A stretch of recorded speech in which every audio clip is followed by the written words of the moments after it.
রবীন্দ্রনাথ ঠাকুরের তপভূমি এই শান্তিনিকেতন। সেইখানে এত বছরের প্রাচীন একটি সাংস্কৃতিক উৎসব, ধর্মীয় উৎসবের সঙ্গে সাংস্কৃতিক উৎসব এখানে জুড়ে জনকল্যাণের জন্য, বিশ্ববাসীর কল্যাণের জন্য এত বড় একটা চিন্তা ভাবনা কবিগুরু করেছিলেন। বঙ্গ সংস্কৃতির নানা প্রকৃতির গান এই মঞ্চে অনুষ্ঠিত হয়। তার মধ্যে কীর্তন গানের একটা বিশেষ মর্যাদাপূর্ণ স্থান এই অনুষ্ঠানে রয়েছে। আজকে সেই কীর্তন গানের পরিবেশন করার দায়িত্ব পেয়ে আমি বড় আনন্দিত। যারা রবীন্দ্রনাথ ঠাকুরকে ভালোবাসেন, রবীন্দ্রনাথের গান নিয়ে যারা চর্চা করেন, তারা জানেন যে রবীন্দ্রনাথ ঠাকুর সারা পৃথিবীর সঙ্গীত সম্পর্কে অবহিত ছিলেন। তিনি অল্প বয়সে ইউরোপ ভ্রমণে গিয়েছিলেন এবং ইউরোপের সঙ্গীত অনুকরণ করে তার অনেক গান তিনি রচনা করেছেন এবং গীতিনাট্যের মধ্যে ইউরোপীয় সঙ্গীতের প্রভাব প্রতিফলিত হয়েছে। কিন্তু রবীন্দ্রনাথ নিজে মনে করতেন তার সাংগীতিক এবং নাট্য প্রকাশের সর্বশ্রেষ্ঠ রূপটি হচ্ছে নৃত্যনাট্য। সেই জন্য নৃত্যনাট্যগুলি তার জীবনের পরবর্তী অধ্যায়ের সৃষ্টি। আর সেই নৃত্যনাট্যের মধ্যে কিন্তু বারবার কীর্তন ঘুরে ফিরে এসেছে। কারণ রবীন্দ্রনাথ তার সঙ্গীত বিষয়ক যত আলোচনা করেছেন আর যত লেখালেখি করেছেন, তার মধ্যে বারবার তিনি বলেছেন যে কীর্তন গান ভারতবর্ষের শ্রেষ্ঠ সঙ্গীত। এবং ভারতবর্ষ বললে কিন্তু বাংলার বাইরেও বোঝায়। বাঙালির শ্রেষ্ঠ সঙ্গীত তো বটেই, কিন্তু ভারতের যে সঙ্গীতের একটা বিরাট বড় পরিমণ্ডল, তার মধ্যে শাস্ত্রীয় সঙ্গীতের সঙ্গে তুলনা করতে গিয়ে কীর্তন সম্পর্কে তিনি বলেছেন যে কীর্তন গানকে ফোক মিউজিক বলে উড়িয়ে দিলে চলবে না। কীর্তনের তাল দুরূহ এবং জটিল। আর কীর্তনের মধ্যে যেটা প্রধান আকর্ষণের বিষয় রবীন্দ্রনাথের কাছে, সেটা হচ্ছে কীর্তনের বহু শাখায়িত নাট্যরস। কীর্তন গানের মধ্যে যে নানা ভাবের নাট্যরস প্রকাশ পেয়েছে, সেটা অন্য কোনো সঙ্গীতে এইভাবে প্রকাশ পেয়েছে বলে আমার জানা নেই। এই কথা রবীন্দ্রনাথ ঘোষণা করছেন। একটা সাধারণ বাঙালি আর রবীন্দ্রনাথ তো এক জিনিস নয়। রবীন্দ্রনাথ সারা পৃথিবী ঘুরে সঙ্গীত সম্পর্কে চিন্তাভাবনা করা একজন মনীষী। কাজেই তার চিন্তার সঙ্গে সাধারণ মানুষের চিন্তার অনেক পার্থক্য থাকে। আমাদের কাছে কীর্তন গান অন্য 5টা গানের সঙ্গে একটা মনোরঞ্জনের উপকরণ হিসেবে স্থান করতে পারে, কিন্তু রবীন্দ্রনাথের কাছে কীর্তন গান বাঙালির সর্বশ্রেষ্ঠ সঙ্গীত। তার কারণ এই কীর্তন গানের মধ্যে একদিকে যেমন শাস্ত্রীয় সঙ্গীতের মতো দুরূহ, জটিল, বিলম্বিত তালের প্রয়োগ রয়েছে, তেমনি আবার রাগ ভিত্তিক সুরের জন্য ধ্রুপদের গাম্ভীর্যও কীর্তনের মধ্যে আছে। আবার অন্যদিকে নাট্যরস কীর্তনের মধ্যে রয়েছে। আবার চিন্তাভাবনার গণতান্ত্রিক একটা রূপ কীর্তন গানের মধ্যে রয়েছে। তাছাড়াও কীর্তন গানের মধ্যে গায়কের একটা স্বাধীনতা থাকে, যেটা অন্য গানের মধ্যে সেইভাবে থাকে না। আপনি যদি রবীন্দ্রনাথের গান করেন, রবীন্দ্রনাথের কোনো গানে আপনি নিজে একটা লাইন জুড়ে দিতে পারবেন না। কিংবা নজরুল ইসলামের কোনো গান যদি করেন বা আধুনিক গানও যদি করেন, আপনি একটা লাইন জুড়ে দিতে পারবেন কি? গীতিকার যে গান লিখেছেন আপনি সেই গান গাইতেই বাধ্য। তার বাইরে কোনো শব্দ জুড়ে দিলে আপনাকে অসম্মান করা যেতে পারে। কিন্তু কীর্তন গান এমন একটি গান যে কবি যা লিখেছেন তার সঙ্গে গায়ক নিজে একটি পংক্তি জুড়ে দিতে পারে। আর যে পংক্তি গায়ক জুড়ে দেয় সেই পংক্তিটাকে বলা হয় আখর। আখরের মধ্যে দিয়ে গায়ক নিজে মূল পদের সঙ্গে গানের অংশ মানে বাণীর অংশ জুড়ে দিতে পারে। এই এত বড় স্বাধীনতা ভারতবর্ষ কেন পৃথিবীর অন্য কোনো সঙ্গীতে নেই? এটাই রবীন্দ্রনাথ ঠাকুর আশ্চর্য হয়েছিলেন এবং আইনস্টাইনের কাছে সেই বিষয়ে তিনি কথা বলেছেন। আইনস্টাইন যখন জিজ্ঞাসা করেছিলেন যে আপনাদের ভারতবর্ষে কি এমন কোনো সঙ্গীত আছে যেখানে গায়ক তার নিজের কোনো বাণী গানের সঙ্গে জুড়ে দিতে পারে, তখন রবীন্দ্রনাথ কীর্তন গানের কথা বলেছিলেন। Yes, in Bengal we have a kind of song, kirtan we call it. It gives freedom to the singer to introduce parenthetical comments, phrases not in the original song. মানে কীর্তন গান বলে ভারতবর্ষে এমন একটি সঙ্গীত আছে, আইনস্টাইনকে বলছে রবীন্দ্রনাথ যে কীর্তন গান বলে ভারতবর্ষে এমন একটি সঙ্গীত আছে যেখানে গায়ক মূল গানের কথার সঙ্গে নিজের কথা জুড়ে দিয়ে গান গাইতে পারে, এবং এইটা করলে পরে গায়ক নিজে যেমন আনন্দ পান, শ্রোতাগণও সেই আনন্দে বিভোর হয়ে যান। এটা রবীন্দ্রনাথ বলছেন। পৃথিবীর মধ্যে শ্রেষ্ঠ কবি রবীন্দ্রনাথ আর পৃথিবীর শ্রেষ্ঠ বিজ্ঞানী আইনস্টাইন, তাকে এই কথা বলছেন রবীন্দ্রনাথ। কাজেই আমাদের মতন সাধারণ মানুষ অত দূর পর্যন্ত চিন্তা করতে পারি না। আমাদের কাছে কীর্তন গান আর 5টা গানের সঙ্গে একটা মনোরঞ্জনের বিষয় মাত্র, কিন্তু কীর্তন গান রবীন্দ্রনাথের কাছে সর্বশ্রেষ্ঠ সঙ্গীত। তাই তার জীবনের শেষের দিকে যত শ্রেষ্ঠ কীর্তি প্রকাশ পেয়েছে নৃত্যনাট্যগুলো, তার মধ্যে বেশিরভাগগুলোতেই আপনারা দেখবেন কীর্তন গান বারবার ঘুরে এসেছে। তা সেই কীর্তন গানের পরিবেশন করার জন্য আমি দায়িত্ব পেয়ে আমি বড় আনন্দিত। আজকে যে লীলাটি পরিবেশিত হতে চলেছে বেশ আশ্চর্য একটি লীলা। এই লীলায় গৌরচন্দ্রিকায় মহাপ্রভু আজকে করছেন কি, লাঠি নিয়ে রাস্তা আগলে দাঁড়িয়েছেন। রাস্তার মাঝখানে একটা লম্বা লাঠি নিয়ে আড়াআড়ি করে রাস্তাটাকে আগলে দাঁড়িয়েছেন। কেন না, যারা রাস্তায় আসছেন তাদের সকলকে বলছেন যে আমাকে কর না দিলে আমি তোমাদেরকে যেতে দেব না, আমার হাতে আগে কর দাও, তারপর তোমাদেরকে এই রাস্তায় যেতে দেব। এই বলে মহাপ্রভু একটা লাঠি নিয়ে পথ আগলে দাঁড়িয়েছেন। বলি কিসের দান চাহে, ওই কিসের দান চাহে, কিসের দান চাহে আমার গোরা, আমার গোরা দ্বিজ মনি। কিসের দান চাহে, কিসের দান চাহে আমার গোরা, গোরা দ্বিজ মনি। প্রভু কেন বেত্র দিয়া আগুলিয়া, কি ভাব রে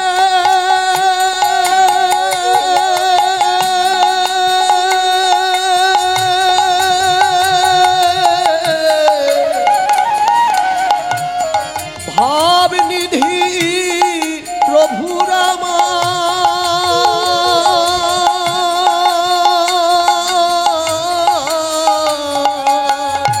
ও বেত্র দিয়া আগুলিয়া, বেত্র দিয়া আগুলিয়া রাখ এ রাখ এ তরুণী। একই কাণ্ড, রাস্তায় লাঠি সোটা দিয়ে রাস্তা আগলে পয়সা চায় কারা? কিছু মনে করবেন না, গুন্ডা প্রকৃতির লোক হলে রাস্তায় লাঠি দিয়ে রাস্তা আগলে পয়সা চাইলে মানায়, কিন্তু একজন মহাপণ্ডিত যদি রাস্তা আগলে পয়সা চায় সেটা মানায়? গৌরাঙ্গ মহাপ্রভু হচ্ছেন সেই যুগের সর্বশ্রেষ্ঠ অধ্যাপক। যখন গৌরাঙ্গ মহাপ্রভু পড়াতেন ছাত্রদেরকে, তার পড়ানোর কায়দা এত সুন্দর ছিল যে অন্যান্য শিক্ষকের কাছ থেকে ছাত্ররা ছুটে আসতো তার কাছে পড়ার জন্য। তাহলে সেই যুগের শ্রেষ্ঠ অধ্যাপক চৈতন্য মহাপ্রভু, আর তিনি আজকে লাঠি নিয়ে রাস্তা আগলে লোকের কাছে পয়সা চাইছেন, এটা কি তাকে মানাচ্ছে?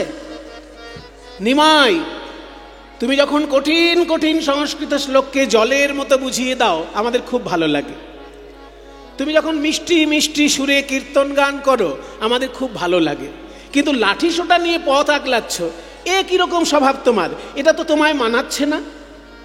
কেন তুমি লাঠি নিয়ে আজকে আমাদের কাছে পয়সা চাইছো, কর চাইছো? কিসের জন্য কর চাইছো? আমাকে আগে কর দাও, তারপর তোমরা এই পথে যাও। কেন তোমায় কর দেব? কেন কর যদি দিতে হয় আমরা চাঁদ কাজীকে দেব। তখনকার দিনে নবদ্বীপে চাঁদ কাজী সাহেব কর আদায় করতেন, তাকে আমরা কর দেব, তোমাকে দেব কেন কর? গৌর সুন্দর বুঝিয়ে বলছেন, শোনো, আমি তোমাদের কাছে কর চাইছি কেন জানো? তোমরা পয়সা খরচা করে জায়গা কেনো, তার জন্য সরকারকে কর দাও। তোমরা পরিশ্রম করে অর্থ উপার্জন করে বাড়ি বানাও, তার জন্য সরকারকে কর দাও। কিন্তু ভগবান যে তোমাকে এত সুন্দর একটা দেহরূপী বাড়ি বানিয়ে দিয়েছেন, কই তার জন্য কি ভগবানকে কোনোদিন কর দিয়েছ? এই দেহটা তো একটা সুন্দর বাড়ি। একটা বাড়িতে যেমন 2খানা 4খানা ঘর থাকে, তেমনি এই দেহরূপী বাড়ির মধ্যে 8খানা ঘর আছে। একটা বাড়িতে যেমন দামি দরজা থাকে, শাল কাঠের ফ্রেম আর সেগুন কাঠের পাল্লা যদি হয়, তাহলে কত দামি দরজা। তো দামি দামি দরজা যেমন থাকে বাড়িতে, তেমনি আমাদের এই দেহরূপী বাড়িটার মধ্যে 9টি দরজা আছে। 2টি চোখ, 2টি কান, নাকের 2 ছিদ্র, মুখ এবং পায়ু উপস্থ। তাহলে 9টি দরজা শোভিত তোমার এই এত সুন্দর বাড়ি ভগবান বানিয়ে দিয়েছে। আবার কি বুকের মাঝখানে একটা পাম্প মেশিনও ফিট করা আছে। পাম্প মেশিনে যেমন জল উপরে যায়, 2 তলা 3 তলায় জল পৌঁছে যায়, ঠিক তেমনি তোমার বুকের মাঝখানে হৃৎপিণ্ড বলে একটা যন্ত্র আছে যে রক্ত সারা শরীরে পৌঁছে দিচ্ছে। তাহলে এত কিছু ভগবান তৈরি করেছে, তোমাকে এত সুন্দর বাড়ি বানিয়ে দিয়েছে, তুমি তার জন্য কি দিলে? বলে, হ্যাঁ তাই তো, কর তো দেওয়া হয়নি, সেই জন্যই আমি হাত পেতেছি, আমাকে কর দাও। আচ্ছা নিমাই, এত সুন্দর বাড়ি ভগবান, দেহরূপী বাড়ি ভগবান বানিয়ে দিয়েছে, তার জন্য কর দিতে হবে বলছো। কত টাকা কর দিলে তুমি শান্তি পাবে? কত টাকা কর দিলে তোমার ভালো লাগবে? গৌর সুন্দর বলছে, টাকা দিয়ে কর মেটাবে? শোনো, টাকা দিয়ে ভগবানের ঋণ মেটানো যাবে না। কেন না, তুমি তো শুধু এই জন্মে ফাঁকি দিয়েছো তা নয়, গত জন্মে ফাঁকি দিয়েছো, তার আগের জন্মে ফাঁকি দিয়েছো। মানে 84 লক্ষ বার জন্ম আর মৃত্যু হয় জীবাত্মার, তাহলে 84 লক্ষ বার তুমি ফাঁকি দিয়েছো। তাহলে এত ফাঁকি একবারে তোমার জমা পড়ে গেছে, ওটা কি অল্প টাকায় হবে? মনে করুন একটা বাড়ি ট্যাক্স লোকে দিচ্ছে না, ফাঁকি দিচ্ছে। ফাঁকি দিতে দিতে দিতে ঠাকুর দাদা ফাঁকি দিয়েছে, বাবা ফাঁকি দিয়েছে, ছেলে ফাঁকি দিয়েছে, এবার নাতিকে সরকার ধরেছে যে তোমার 4 পুরুষ 3 পুরুষ ফাঁকি দিয়েছে, এইবার তোমার ঘাড়ে এসে পড়েছে, ট্যাক্স মিটাও। বলে কত ট্যাক্স? 5 লাখ টাকা ট্যাক্স। দেখা যাচ্ছে বাড়িটার এমন অবস্থা, বিক্রি করলে 3 লাখ টাকা পাওয়া যাবে, অথচ ফাঁকি দিতে দিতে ট্যাক্স হয়ে গেছে 5 লাখ টাকা। তাহলে সেই ছেলেটি কি করবে? ট্যাক্সটা মিটাবে না বাড়িটা বিক্রি করে দেবে? বাড়ি বিক্রি করলে 3 লাখ, আর ট্যাক্স দিতে গেলে 5 লাখ টাকা দিতে হবে। সরকার বলছে হয় ট্যাক্স দাও, নাইলে বাড়িটা ছেড়ে দাও, আমরা বাড়ি নিয়ে নেব যদি ট্যাক্স না মিটাও। তাহলে সেই লোকটা কি 5 লাখ টাকা ট্যাক্স দেবে না 3 লাখ টাকার বাড়িটা সরকারকে ছেড়ে দেবে? বুদ্ধিমান লোক হলে বাড়িটাই ছেড়ে দেবে, 5 লাখ টাকা কেন দিতে যাবে 3 লাখ টাকার বাড়ির জন্য? ঠিক তেমনি হে মানব, তুমি জন্মে জন্মে ভগবানকে ফাঁকি দিয়েছো, তাই এত তোমার ফাঁকি হয়ে গেছে যে এই দেহটার কর তুমি টাকা দিয়ে মেটাতে পারবে না, এই দেহটাই ভগবানকে দিয়ে দিতে হবে। তাই দান দেহ, দান দেহ বলি গোরা ডাকে গো। দান দেহ, দান দেহ বলি গোরা ডাকে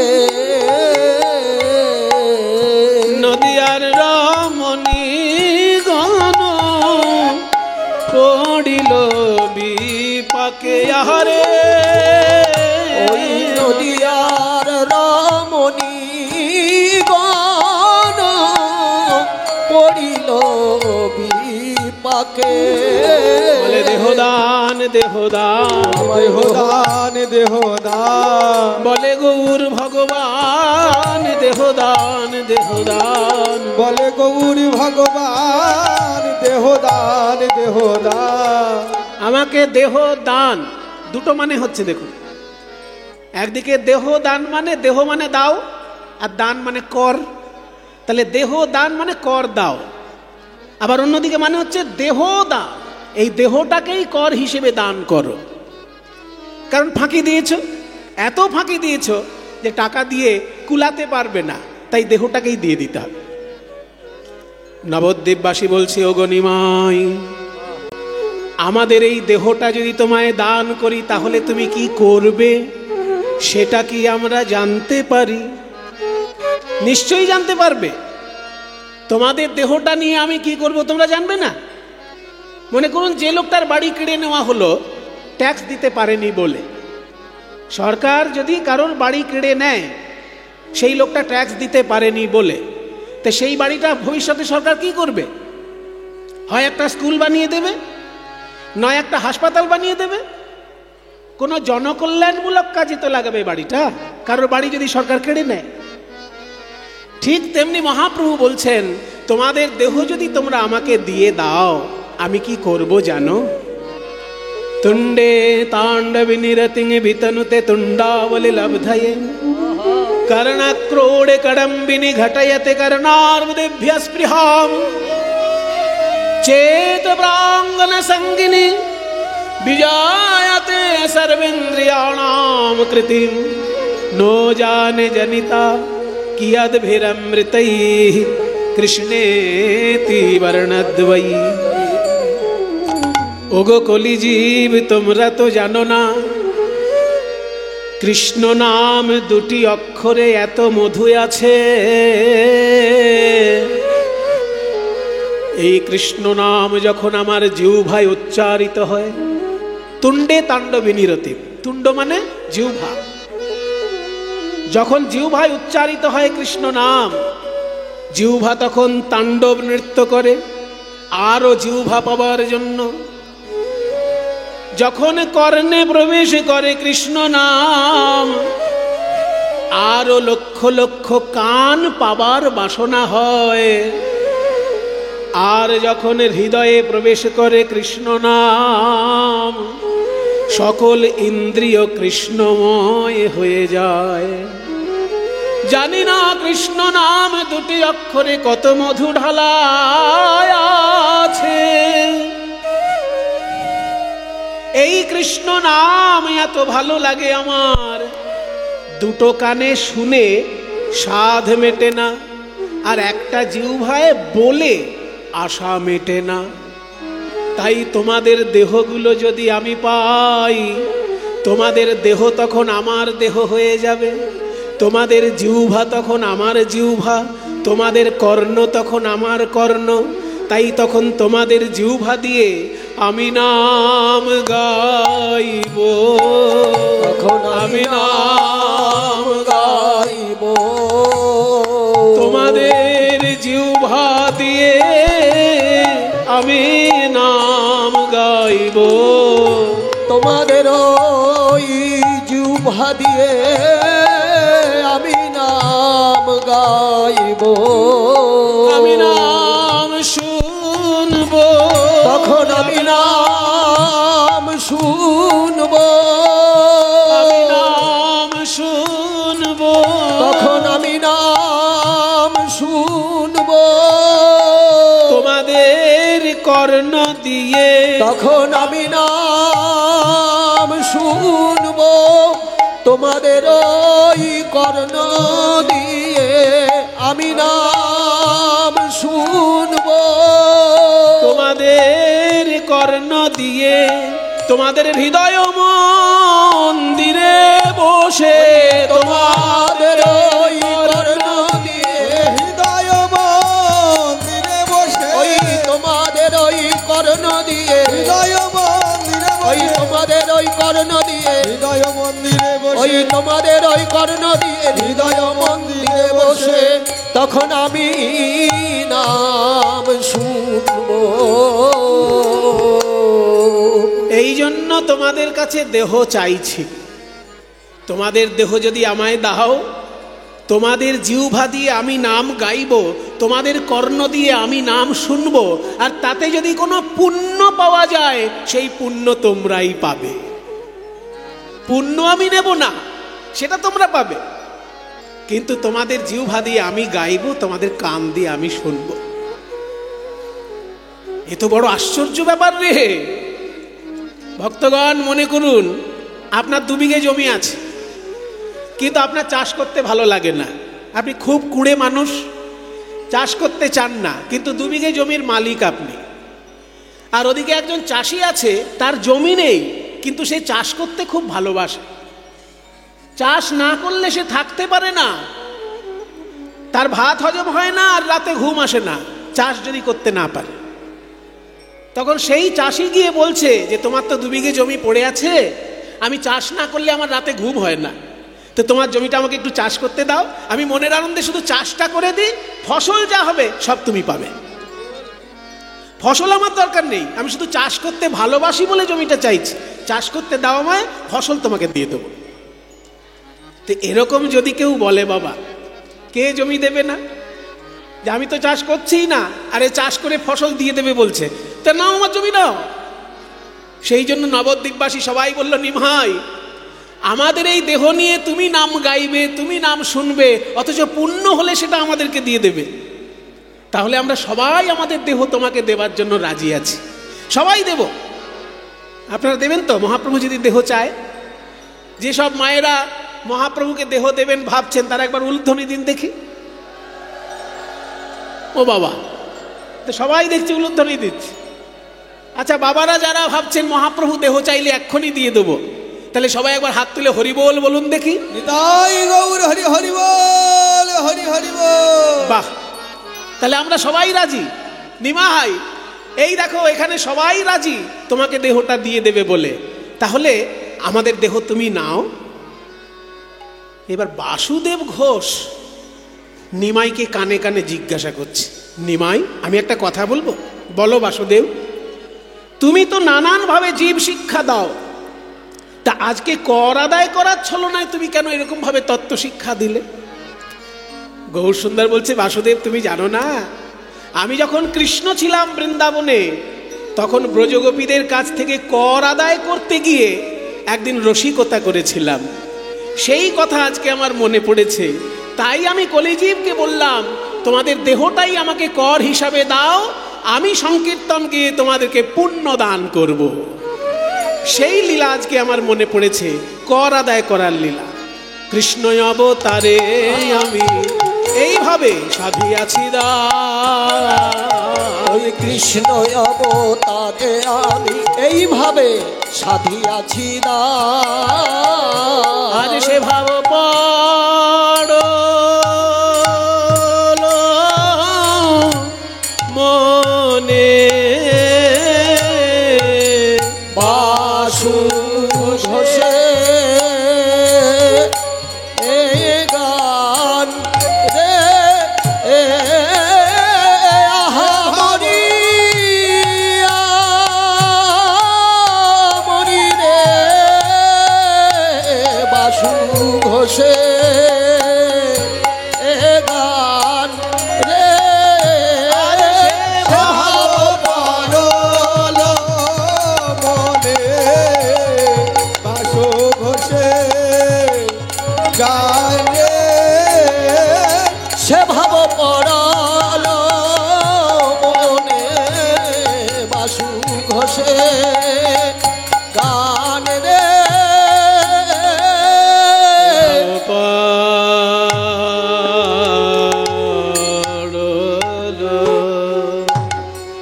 তাহলে মহাপ্রভু কেমন ভাবে দান লীলা প্রকাশ করলেন আমরা দেখলাম।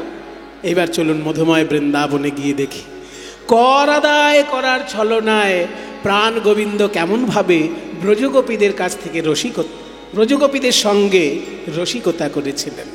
বন্দে নন্দ ব্রজ স্ত্রীণাম আদরেণুমভীক্ষ্ণশ यासामरे कथोद्गीतं पुनदे भुवनत्रयम्।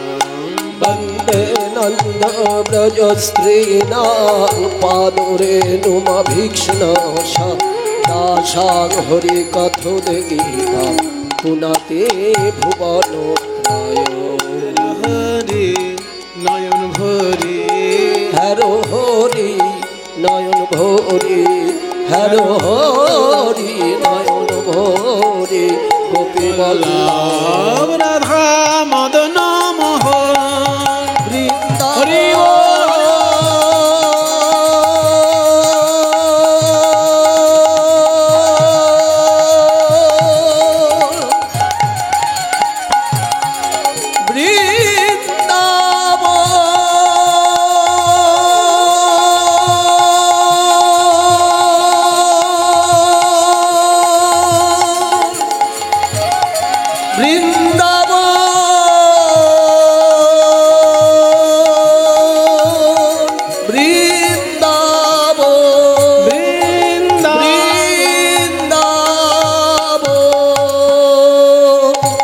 सबाई बोलो वृंदावन धाम की राधा रानी की गोस्वामी वृंदों की निज निज श्री गुरु महाराज की रवींद्रनाथ ठाकुर की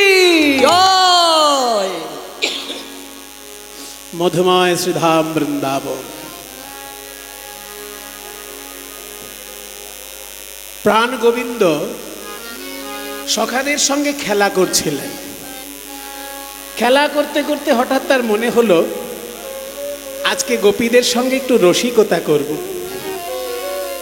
তাই কি করলেন, শ্রীরাম সুদামকে বললেন, দেখ শ্রীরাম সুদাম, তোরা এক কাজ কর, আমার বলাই দাদা বিশ্রাম নিচ্ছে, এই ফাঁকে আমি একটু গোপীদের কাছ থেকে রসিকতা করে আসি, তোরা দাদাকে দেখে রাখ আর আমার গরু বাছুরগুলোকেও দেখে রাখ। তাই আজকে প্রাণ গোবিন্দ আমার সখাদের সঙ্গে খেলা করতে করতে সেই খেলা ছেড়ে চললেন ব্রজগোপীর মনোবাসনা পূর্ণ করার জন্য। ওদিকে রাধারানী আমার প্রাণ গোবিন্দের চিন্তায় বিভোর হয়ে গিয়ে কাঁদছেন। বড়িমা গো, কি বলবো তোমায় আমার দুঃখের কথা। বড়িমা এসেছেন আজকে রাধারানীর মনোবাসনা পূর্ণ করার জন্য। সকাল থেকে রাধারানী কাঁদছেন, সকাল থেকে কাঁদছেন কৃষ্ণবদন। একবার মাত্র দেখা হয়েছে, সে না দেখারই মতো। যখন গোবিন্দ গরু বাছুর নিয়ে গোষ্ঠে যাচ্ছিলেন, রাধারানী ছাদে উঠেছিলেন কাপড় মেলতে। সেই কাপড় মেলতে গিয়ে শুধু এক পলক, তাই প্রাণে বড় ব্যথা, আবার কি দেখতে পাবো না সেই চাঁদ মুখ। তাই বড়িমাকে উদ্দেশ্য বলছেন, বড়িমা গো,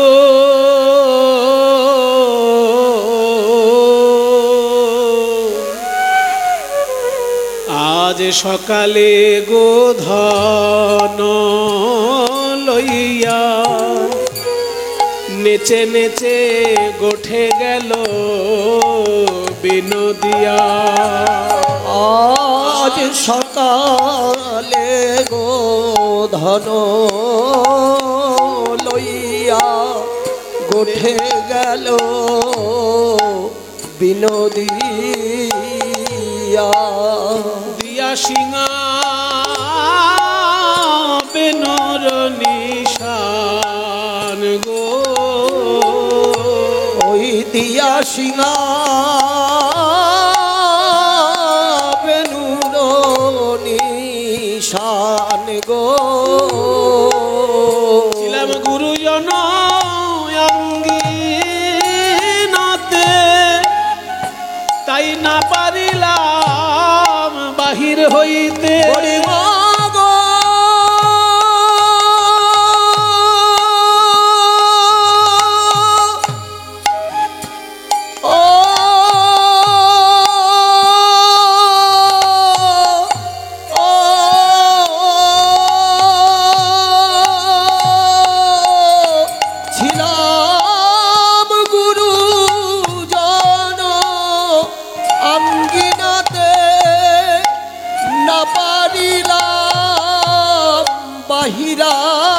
বাহিরাইতে তাই না দেখিলাম সুচাঁদ বয়ান গো ও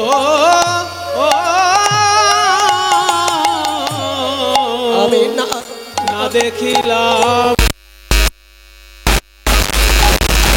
না না না দেখা হলো না আমার দেখা তো হলো না ওই হাসি মাখা চাঁদ বদন দেখা হলো না ওই হাসি মাখা চাঁদ বদন দেখা তো হলো না হাসি মাখা চাঁদ বদন যে বদন দেখে সব ভুলেছি ওই হাসি মাখা চাঁদ বদন ওই হাসি মাখা চাঁদ বদন ওই হাসি মাখা চাঁদ বদন ওই হাসি মাখা চাঁদ বদন ওই হাসি মাখা চাঁদ বদন ওই হাসি মাখা চাঁদ বদন দেখা হলো না না দিলাম সোচাঁদ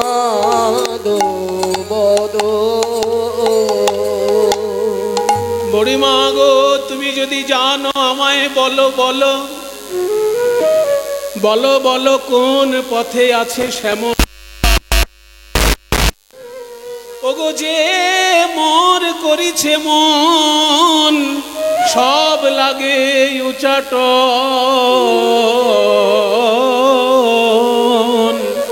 এখন সেই চাঁদ মুখ দেখিলে জুড়ায় মা যশোমতী গোপালকে পুত্ররূপে কোলে পেয়েছে কিন্তু মায়ের প্রাণে কি দয়া নেই এই যে সারাদিনের জন্য গোপালকে ছেড়ে দেয় মায়ের প্রাণে কি দয়া না না না আমি মা যশোমতী সম্পর্কে বেশি কথা বলবো না তাহলে লোকে বলবে মায়ের থেকে মাসির দরদ বেশি আমি নন্দ রাজাকে বলবো নন্দ রাজা কেমন রাজা তার রাজপুত্রকে এরকম গরু বাছুরের মধ্যে ছেড়ে দিয়েছে না না নন্দ রাজাকেই বা দোষ দিই কেমন করে কারণ এটা তো তার জাতি ধর্ম বৈশ্যকুলে জন্মগ্রহণ করেছেন প্রাণ গোবিন্দ তাহলে বৈশ্যকুলের ছেলে যখন তাকে তো ধেনু বৎস চড়াতেই হবে গরু বাছুর যদি ভালো করে না চড়ে তাহলে ভালো করে দুধ দেবে না আর ভালো করে দুধ যদি না দেয় ভালো ঘি হবে না আর ভালো ঘি যদি না হয় তাহলে ভালো ভালো যজ্ঞ হবে না দেবতাদের প্রসন্ন করার জন্য যজ্ঞ করতে ঘি চাই গরু ছাড়া পাবে কোথায় শুদ্ধ ঘি যশোমতী নন্দ ঘোষ তাদের কি বা দিব দোষ গোকুলে গোধন হইল কাল আমা সবার প্রাণধন ব্রজবাসীর জীবন গোঠে গেল নাটুয়া গোপাল তাই বলি বুড়িমা এখনো চলো যাই সেই পথে পসরা লইয়া মাথে চলো যাই সেই পথে পসরা লইয়া মাথে যে পথে আছেন শ্যামরায় গো ওই যে পথে আছেন শ্যামরায় গো এই যদুনাথ দাস কয় আমার বিলম্ব নাহি কোশয় ওই যদুনাথ দাস কয় বিলম্ব নাহি কোশয় তুরিতে গমন করো তাই ওগো রাধে আর বিলম্ব করো না, আর বিলম্ব করো না, আর বিলম্ব করো না। ওই রসের বদন দেখবে যদি, আর বিলম্ব করো না, ওই রসের বদন দেখবে যদি, চলো হরি অভিসারে রসের বদন দেখবে যদি, অভিসারে রসের বদন দেখবে যদি, ওই রসের বদন দেখবে যদি, ওই রসের বদন দেখবে যদি, চলো ধনী অভিসারে আর বিলম্ব করো না। তুরিতে গমন করো তাই গো, ওই রসের বদন দেখবে যদি, তুরিতে গমন করো তাই। দাঁড়া দাঁড়া, যাব বললেই কি আর যাওয়া যায়? তোর বাড়িতে শাশুড়ি আছে, ননদি আছে, তাদেরকে বলে তবে তো যাবি, সে দায়িত্ব আমার। রাধে তুই শুধু পসরা সাজা। এবার বড়িমা জটিলা কুটিলার কাছে গিয়ে বলছে, জটিলে, বড় লোকের মেয়েকে বৌমা করে ঘরে এনেছিস, তাই ভাঙা ছাদের নিচে রাখবি বলে? পয়সা কি আর উড়ে আসে? পয়সা উপার্জন করতে হয়, উপার্জন। পয়সা কোথায় থাকে জানিস? এসব শুনে নে, এই বুড়ো মানুষের কাছে যে কথা পাবি আর কোথাও পাবি না। শোন, বাণিজ্যে বসতে লক্ষ্মী, তদর্ধং কৃষিকর্মণি, তদর্ধং রাজ সেবায়াম, ভিক্ষায়াং নৈব নৈব চ। সংস্কৃত বুঝলি না তো? তাহলে বস। বাংলায় শোন, লক্ষ্মী ঠাকুর কোথায় থাকে? শুধু লক্ষ্মীর মূর্তি বসিয়ে পুজো করলেই হবে না, ছবি বসিয়ে পুজো করলেই হবে না, লক্ষ্মী থাকে কোথায় জানতে হবে। বাণিজ্যে বসতে লক্ষ্মী, যদি কোথাও খুব জোরদার ব্যবসা চলছে জানবেন সেইখানে লক্ষ্মী আছে। ব্যবসা যেখানে, লক্ষ্মী সেইখানে আছে, কাজ করছে।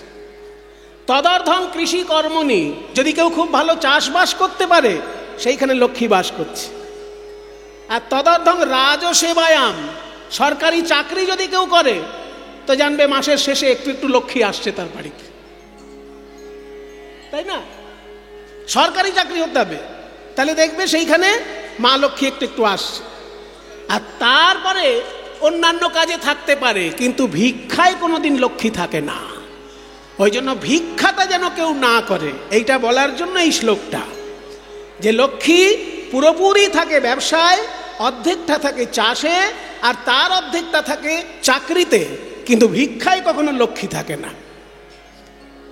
বাণিজ্যে বসতে লক্ষ্মী, তদর্ধং কৃষি কর্মণি, তদর্ধং রাজসেবায়াম, ভিক্ষায়াং নৈব নৈব চ। তা বড় লোকের মেয়েকে বৌমা করে এনেছিস, ব্যবসা কর।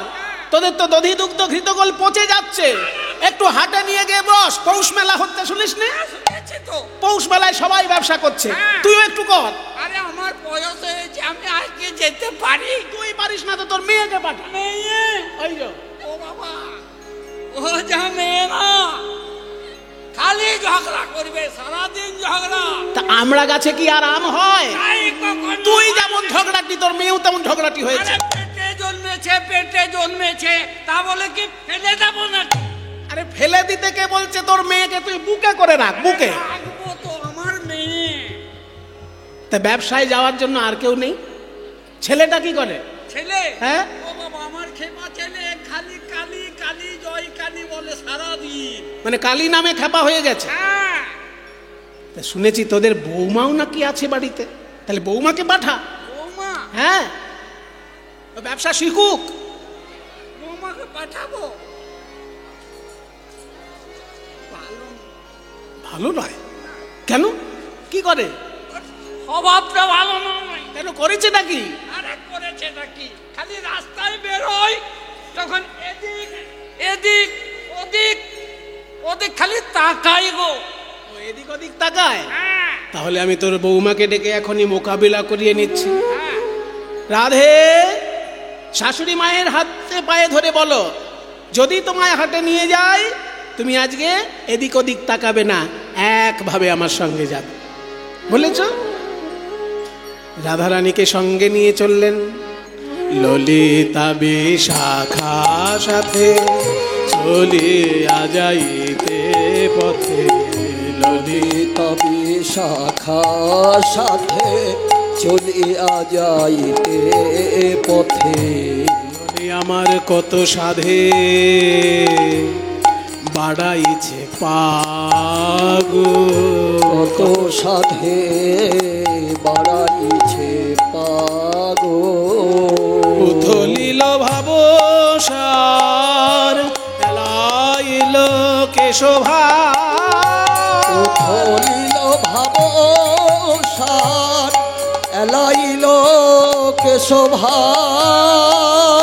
ধরনে না যায় রাধার গাগো, ধরনে না যায় রাধার গাগো। এ মা, আমাদের রাধারানীর মাথা থেকে কখনো ঘোমটা খুলে পড়ে না। আর দেখ আজকে কেমন ঘোমটা খুলে গিয়ে ওড়না কেমন মাটিতে লুটাচ্ছে। রাধারানী হলো রাজকন্যা, মর্যাদা সম্পর্কে তার পরিপূর্ণ জ্ঞান, তাকে কোনোদিন মর্যাদা শিখিয়ে দিতে হয় না। কিন্তু এ কি, তার ওড়না মাটিতে লুটাচ্ছে, তবু কোনো হুঁশ নেই।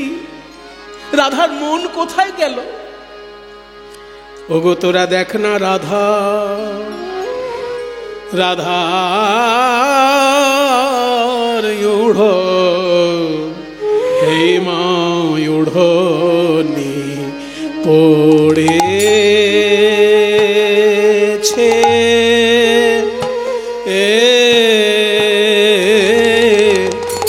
ভূয়ে, উড়োনি পড়েছে ভূয়ে হে মা ঘাম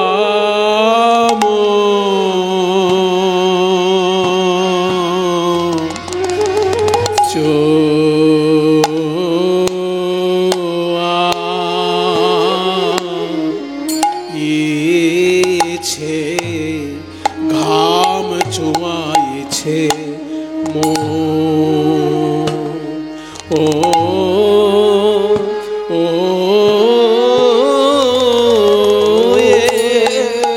ও আমাদের রাধা আর উড়োনি পড়েছে।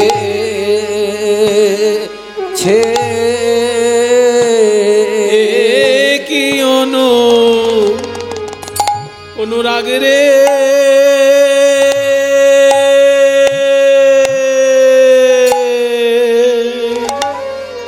এমনই অনুরাগ নইলে গোবিন্দ ধন মিলবে কেন?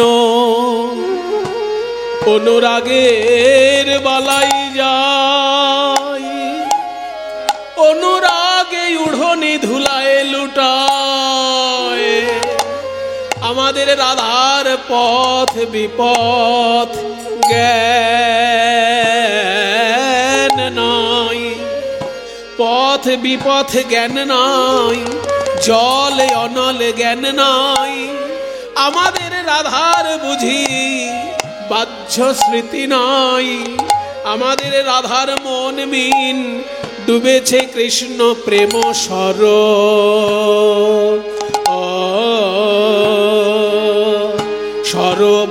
সরোবরে। ও আমাদের রাধার আর উড়োনি পড়ে। আমাদের রাধার মন মিন ডুবেছে কৃষ্ণ প্রেম সরোবরে।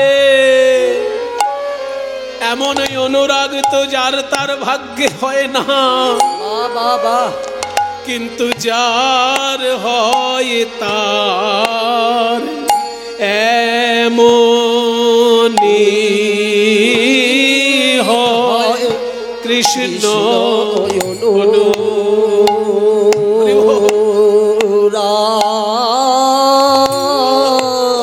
অনুরাগ যার হয় তার এমনি হয়। এমন সব হারানো অনুরাগ সব হারানো কৃষ্ণ অনুরাগ যার হয় তার এমনই হয়। এমন কৃষ্ণ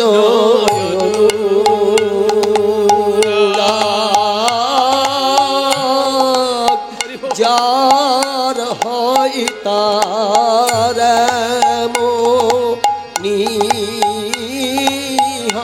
এমন কৃষ্ণ অনুরাগ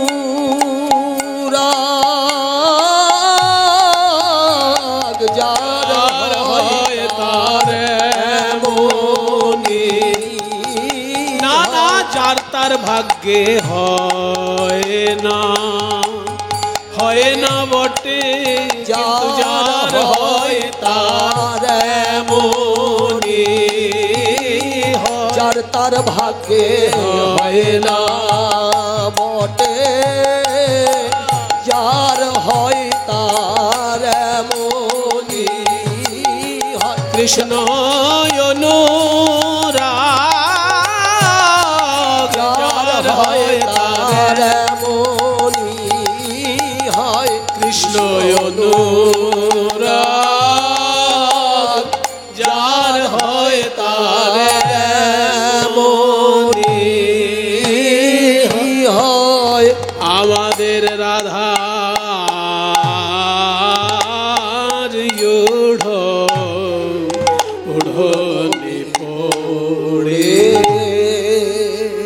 উড়নে পড়েছে ভুঁয়ে, ঘাম চুয়াইছে রাধার উড়নি পড়েছে ভুঁয়ে, ঘাম চুয়াইছে মুয়ে। চাঁদ মুখ করে ঝলমল রে, চাঁদ মুখ করে ঝলমল রে। আবার হিয়ায় প্রবাল মাল, হেমকট শোভে ভাল। হিয়ায় প্রবাল মাল, হেমকটি শোভে ভালো। দুটি আখি করে ছল ছল রে, দুটি আখি করে ছল ছল রে। যে যা ভালোবাসে পথে গেলে দেখবেন সেই আলোচনাতেই থাকে। প্রাণ গোবিন্দকে ভালোবাসেন রাধারানী, তাই পথে যেতে কহে কথা কানু পর সঙ্গ। পথে যেতে কহে কথা কানু পর সঙ্গ। প্রেমে অঙ্গ ঢর ঢর পুলকিত অঙ্গ, ওই প্রেমে অঙ্গ ঢর ঢর পুলকিত অঙ্গ। বুড়িমা, ও বুড়িমা, এ কি গো? ওই দেখো কদম গাছ, আর ওই কদম গাছের নিচে কালো মেঘ। হ্যাঁ, মেঘ থাকে আকাশে, কদম গাছের নিচে মেঘ এলো কি করে? ও বাবা, আবার বিদ্যুৎ ঝলমল করছে। মানে গোবিন্দের শ্রী অঙ্গ যেন কালো মেঘ, আর হলুদ রঙের ধুতি, হলুদ ধুতিটা সোনালির ধুতি যেন ঝলমল ঝলমল করছে। বিদ্যুৎ, বস্ত্রটা যেন বিদ্যুৎ, আর অঙ্গটা যেন কালো মেঘ। ওই দেখো মেঘ আর বিদ্যুৎ একসঙ্গে উদয় হয়েছে। হর কি দেখি দেখি গো বড়াই, দঠুকে একটা অপ্রচলিত সুরের দঠুকে। আরে হর কি দেখি গো বড়াই, হর কি দেখি গো বড়াই। কদম বের তলে তড়িত জড়িত জইছে নব জল ধরে, ও গো বড়ি মা গো। বড়িমা, ওই দেখো কদম গাছের তলায় কালো মেঘ, আবার তাতে বিদ্যুৎ জড়ানো।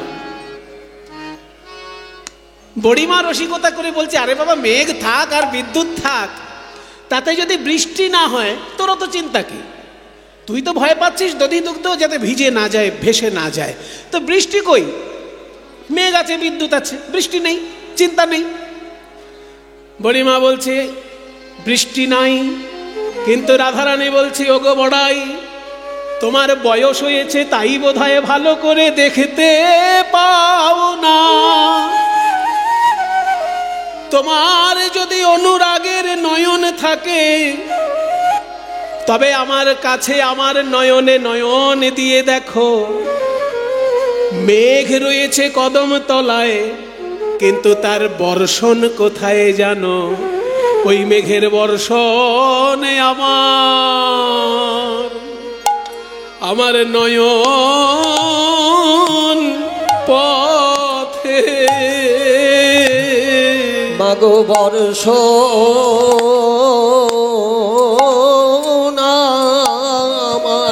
আমার নয়ন পথে। যদিও মেঘের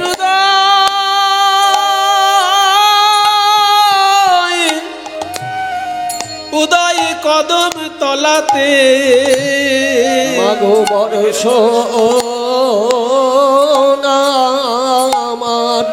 আমার নয়ন পথে। পদকর্তা বলছেন, ওগো রাধে তুমি ঠিক বলেছ। কৃষ্ণ যদি কালো মেঘ হয়, সেই মেঘই উদয় হয় এক জায়গায়, আর তার বর্ষণ হয় আর এক জায়গায়। ভক্তের হৃদয় আকাশে উদয় করি, নয়নের পথে বহয়ে বাড়ি। আমার হেন মনে হয় বিজুরি হয়ে যেন জড়ায়ে থাকি ওই মেঘের গায়ে। জ্ঞানদাসে কহে না কহ আন, যে কহিলা ধ্বনি সেই সে প্রমাণ। ভাগ্যবান পদকর্তা বলছেন, ওগো রাধে তুমি ঠিক বলেছ, এই মেঘ সেই মেঘ বটে হে, সেই মেঘ বটে হে।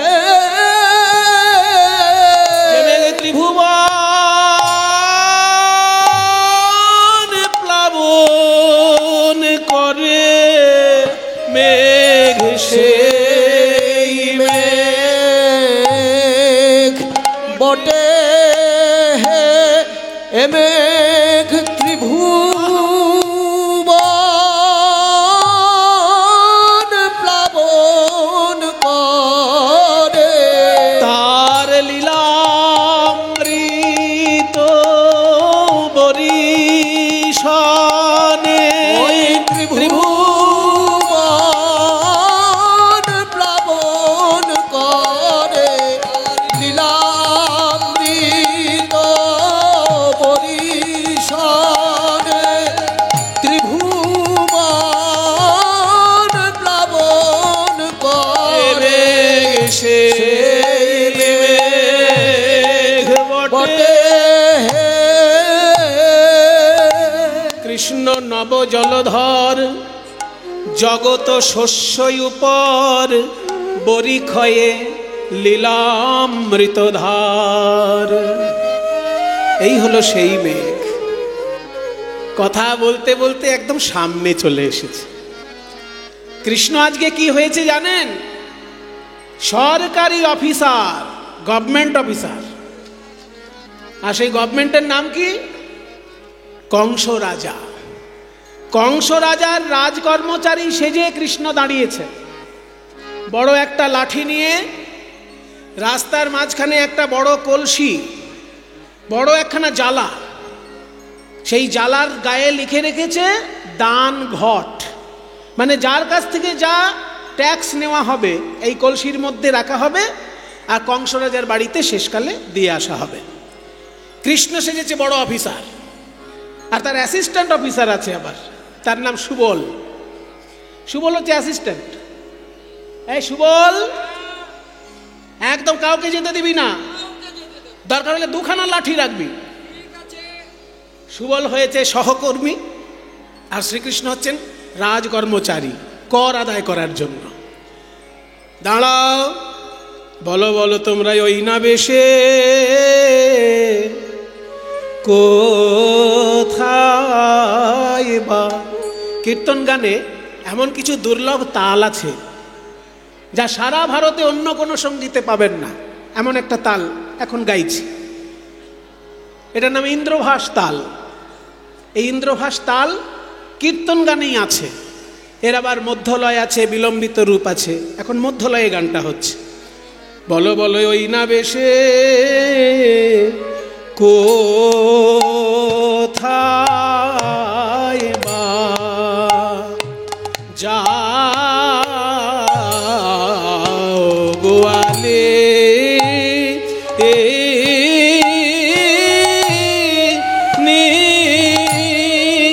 বলো কোথায় তোমার ঘর হে। বলো বলো ওই না বেশে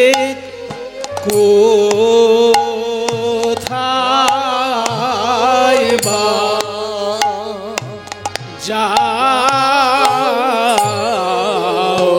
গোয়ালে হে।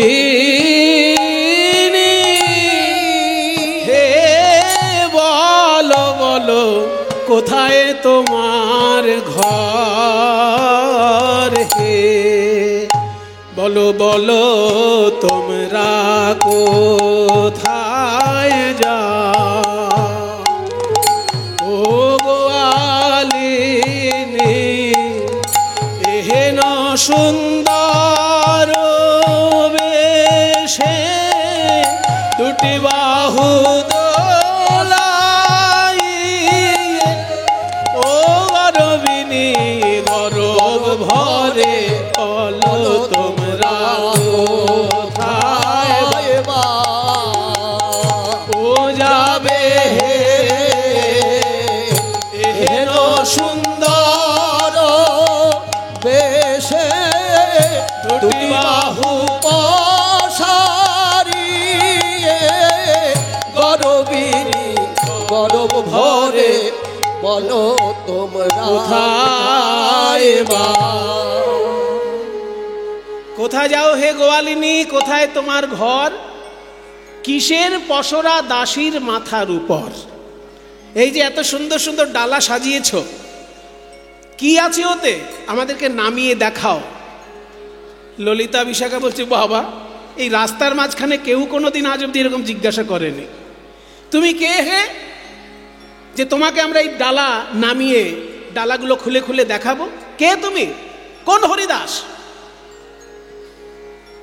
দধি দুগ্ধ ঘৃত ঘোলে পসরায় আমার, দধি দুগ্ধ ঘৃত ঘোলে পসরায় আমার। কে তুমি তোমার বলে উলাব পসার, কে তুমি তোমার বলে উলাব পসার। আজ অবধি কেউ আমাদের জিজ্ঞাসা করেনি আর বলেনি ডালা নামিয়ে দেখাও, কে তুমি যে তোমার কথা আমরা নামাবো এই ডালা দেখাবো তোমায়। তখন বলছে, আমি কে শুনবে? আমি তোমাদের পাড়ার ছেলে, কিন্তু এতদিন আমাকে তোমরা চিনতে পারোনি। আমি কে শুনবে? আমি এই গরু চড়াতে চড়াতে একদম বিরক্ত হয়ে গেছি। গরু বেশিক্ষণ চড়ালে কি হয়, গরুর গোবর, গোমূত্র আর গরুর গায়ের গন্ধ এইগুলো সারাক্ষণ গায়ের মধ্যে থাকে। ওই জন্য গরু চড়াতে চড়াতে আমার বিরক্ত লেগে গেছে। তাই আমি সরকারি চাকরি করতে চাই। এই সরকারি চাকরি করার জন্য আমি অ্যাপ্লিকেশন লিখেছি কংস রাজার অফিসে। কংস রাজার কাছে আমি আবেদন জানিয়েছি সরকারি কাজ পাবার জন্য। এবার আমার আবেদনে কংস রাজা এতটাই সন্তুষ্ট, উপযুক্ত পাত্র দেখে উনি আমাকে একসঙ্গে দুটো চাকরি মঞ্জুর করেছেন। বলে আজকাল এই চাকরির আকাল, ঘুষ দিয়েও আজকাল চাকরি পাওয়া যাচ্ছে না। কি বাবা, সবাই ঘুষ রেডি রেখেছে, মোটা মোটা বান্ডিল, বললেই ঘুষ দিয়ে দেবে, কিন্তু ঘুষ দিয়েও আজকাল চাকরি পাওয়া যাচ্ছে না, এমন একটা পরিস্থিতি তৈরি হয়েছে। আর সেইখানে শ্রীকৃষ্ণ বলছেন আমি দুটো চাকরি পেয়েছি, গায়ে জ্বালা ধরবে কি না? বেকার যারা আছে তাদের গায়ে জ্বালা ধরবে কি না যে আমরা এত চেষ্টা করে চাকরি পাচ্ছি না, পড়াশোনা করছি তাতে হচ্ছে না, ঘুষের টাকা রেডি রেখেছি তাতেও হচ্ছে না। আর কৃষ্ণচন্দ্র দুটো চাকরি পেয়ে গেছেন বলছেন, তাও সরকারি চাকরি। তা দুটো চাকরি কি কি? বলে আমার দুটো চাকরি হলো, এক, যারা নৌকায় পারাপার হয় অথচ পয়সা দেয় না সরকারকে, তাদের কাছ থেকে নৌকা থেকে পয়সা আদায় করে সরকারকে দেওয়া, ঘাটের ঘাটোয়াল। আর দুই হচ্ছে যারা দধি দুগ্ধ বিক্রি করে রাতারাতি বড়লোক হয়ে যাচ্ছে কিন্তু সরকারকে কর দিচ্ছে না, তাদের কাছ থেকে কর আদায় করে কংস রাজার কাছে পাঠানো। ঘাটের ঘাটোয়াল আমি পথে মহাদানী, ওই ঘাটের ঘাটোয়াল আমি পথে মহাদানী, তোমায় দান দিতে হবে শুনো বিনোদিনী, তোমায় দান দিতে হবে শোনো বিনোদিনী। ওই সর্বনাশ! আমরা এতদিন যাকে রাখাল ছেলে বলে চিনতাম, যাকে আমরা অবজ্ঞা করতাম, সে রাতারাতি কংস রাজার কাছে চাকরি পেয়ে গেল, একেবারে সরকারি অফিসার। আমার তখন গা কাঁপছে রে ললিতা। এই ট্যাক্সের অফিসার মানে কর আদায়কারী রাজ কর্মচারী দেখে আমার তো গা কাঁপছে। ওই ওই দানি দেখি, দানি দেখি কাঁপিছে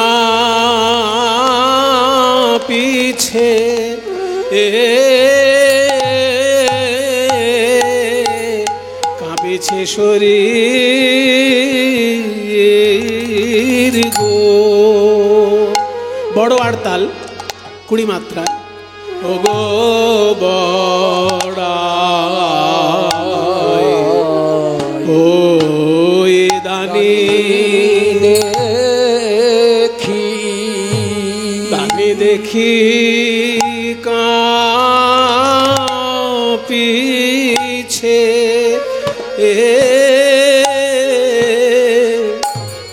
কাঁপিছে শরীর গো। ও গো বড়াই ওই দানি আমি কেন ঘরে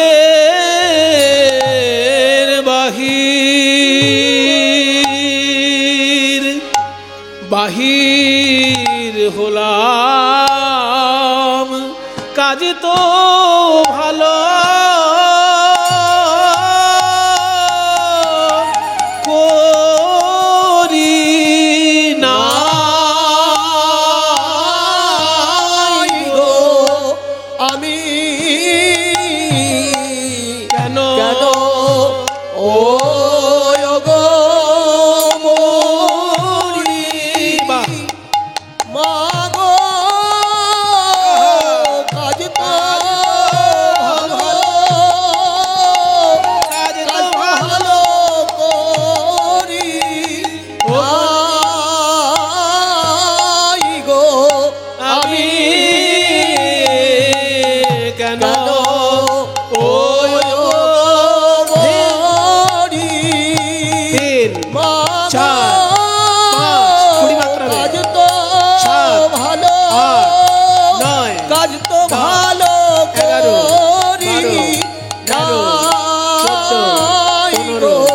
আমি 17 18 কেন 19 ঘরে 20 এইগুলো হচ্ছে আমাদের কীর্তন গানের অলংকার।